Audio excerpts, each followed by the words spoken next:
Hello everyone, welcome back to another custom Diecast review. Now this one, I've been wanting to do for so long. I mean, it's been forever, like a few months I've been working on this project in general. There is a few things I'm not really too big of a fan of from what I did for damage-wise, like with how that came out. I wasn't too big of a fan of it. But either way, honestly, I think it looks still pretty darn good. We're going to do a 360, of course, you know, the Diecast review and some undercarriage detail, all that good stuff. But this is Jeff Gordon's 2012 Budweiser Shootout Race version 124. Now, honestly, this was probably the most, or like the best Budweiser Shootout we have ever had. Now, there was also another race, or not another race, but it was another chance for a certain somebody to show how skillful they really are. You might know who I'm talking about. Of course, I'm talking about good old KFB, Kyle Busch. He spun, well, didn't spin, but he got on the apron, and he was just like fishtailing for like, a good 5 to 10 seconds. Well, maybe it was like, 5 seconds. Either way, lost a lot of positions, and he saved that car twice on the apron. That is almost impossible to do even once, let alone twice. And not only that, this man won that race. Of course, not Gordon, but I'm talking about Kyle Busch. I mean, I don't know if he dominated, like in lap-wise, but I do know just straight up pure talent and passion was right out of that 18 car. I mean, he did fantastic. To spin on the apron, or almost spin on the apron 2 times, and win the race within a matter of, 28 laps, that was pretty incredible. But, of course, we're taking a look at a different diecast today. Now, this custom, again, it took a while to do. I mean, it really did. I think this is the only time Gordon has ever flipped. There's very few people who have not flipped in the Cup Series. I mean, there's some that's flipped in other series that came into the Cup Series, like, I'm pretty sure Dale Jr.'s flipped a few times, or once or twice. I'm pretty sure Jimmy Johnson has not flipped. Gordon only flipped once. I don't remember. Has Elliott flipped yet? I don't think Elliott has. I know he got, in the 2017 Talladega race, he did get airborne, but I don't think he flipped. But, I mean, still, either way, he's not out of the woods yet. He's still got a lot of racing to do. But I don't know, there is still a very slight, or just a small handful of people who have not ended up flipping in the Cup Series after having a crash. But I do want to say, this might be one of the most detailed customs I've ever done. Now, this is, of course, got the hood up here. I've got some stuff in the interior that I think you'll like. I got the roll cage painted, the window net down, all kinds of awesome stuff. So, we're going to go ahead and take a look at that. So, right here, if we can get a better look. So, is that the header? I think it's the header. I don't know. Either way, the cap right there is black. I painted that black because that was actually how it looked on the actual race car. Of course, you can see, all the engine detail there. We got the tires right here. This one is broken on purpose. I tried to do a little bit more with that, but I couldn't really do it. You can see right here, we got the, what is that? Why can't I think of it? Radiator. I'm pretty sure that's a radiator right there. Yeah. So, it's got the fan and stuff on it. Now, I did have to glue it back in. You can see some of the foamy glue right there. That's just because simply, it wouldn't stay in. It doesn't really matter. I did want to have a little more detail on the front end though, so that's kind of why I kept that in there.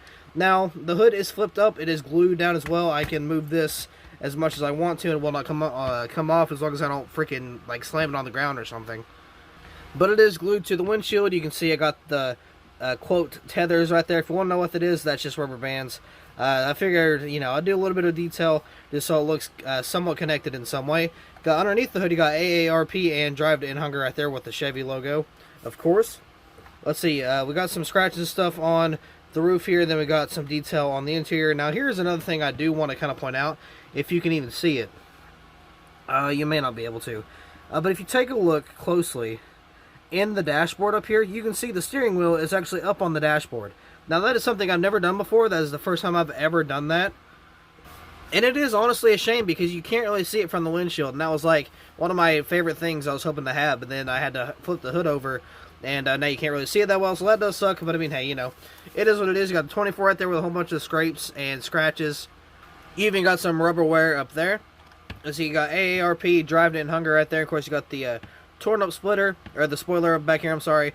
Text Hunger to 50555, and of course you got the Chevy bow tie The quicker state, you do have a whole bunch of just damage right here. And I'm not really I'm not a huge fan on how it really turned out, because you can see, you know, the whole gap in there and stuff. But either way, I mean, it's all I can do. Now, this isn't that bad. It's really this I'm kind of concerned about. I'm not really a big fan of this, but I mean, again, either way, that's what the damage looked like. I mean, of course, there's some more, you know, like wires and stuff. But other than that, I mean, I can't really do much else. I was trying to go for as much accuracy as possible. You can see you got some more just skid, or not skid marks, but some just, oh yeah, you got some more scratches and stuff there. See, Driving in Hunger, of course, that's all torn up. DuPont there, Pepsi Max, AARP. You got AARP once again, BeTheMatch.org. Got a blacked out tie here. You got some donut marks, some more scratches up here on the A post, you know, going to the roof. Let's see, on the B post we have Perlator, I believe, Bosch, Simon, Cincinnati, Mac Tools, and Hendrick Motorsports right there. Of course, you got some of the contingencies. I believe we got Sprint Cup Series, Coors Light Pole, Jegs, 3M, USG, Holly, and Mechanics Wear, of course, on the NASCAR race car logo there. We got some more worn out tires right here as well. Moving on to the other side, we can actually take a look at this really good side. Let's see here if I can get a clear. There we go. So let's see, you got the, of course, the window net down, and you got all kinds of scrapes. Like, this is accurate too. Like, it was weird because it had like a straight scrape here, one over here, and then kind of one over here as well. It kind of like made like it's like it blocked off sections, which was a little weird. But we just have a whole bunch of scrapes and scratches. I got the 24, of course, super dinged up there. You got AARP once again. We got this, whatever this damage was from over here. That was not from the flip. That was on before the flip happened, so I don't really know what that was from. It looks like he blew a tire or something, but I don't remember that happening. And, of course, you got these two blacked out tires right here. Moving on to the back end. Actually, no, we've already got the back end. But yeah, so there's that once again. Now, moving on to the undercarriage, of course. If I can get this flipped over. There's not a lot. Honestly, there's really not. If I can zoom out, I could show you a little bit. Let's see here. There we go. So you can see a little bit. You got the black axles, all that stuff, right? You got your exhaust and transmission. That was already pre-painted. I didn't do that, but I did paint the silver here, the black here, the gas can back here, which is red, of course, and then this little thing right here. So yeah, this diecast, again, I've been wanting to make for so long. I've actually got some more interior detail right here. If you can see, I got like some silver on the roll bar, and on the other side it has that as well. So I definitely tried to put a whole lot of, you know, detail into this custom. And if you are wondering, yes, this will be for sale on the Bottom Bag Diecast eBay page. I don't know when I'll put it out. I've been pretty busy. I've been trying to get an order for a customer as well. 2 orders, actually. So I'm going to see if I can try to do it my next day off, which is not tomorrow, but the next day. Now, for the packaging, yes, this did come with a box, but unfortunately where the hood kind of hangs over here, I cannot put it back in the box. It won't fit. So there is no packaging. I will have to wrap it in, you know, bubble wrap. Maybe some paper towels for extra protection, and, you know, some packing peanuts, of course. So yeah, either way, it will be packaged very well and shipped safely. But with that being said, that'll be all for this diecast review, this custom diecast review, actually. So thank you all so much for watching.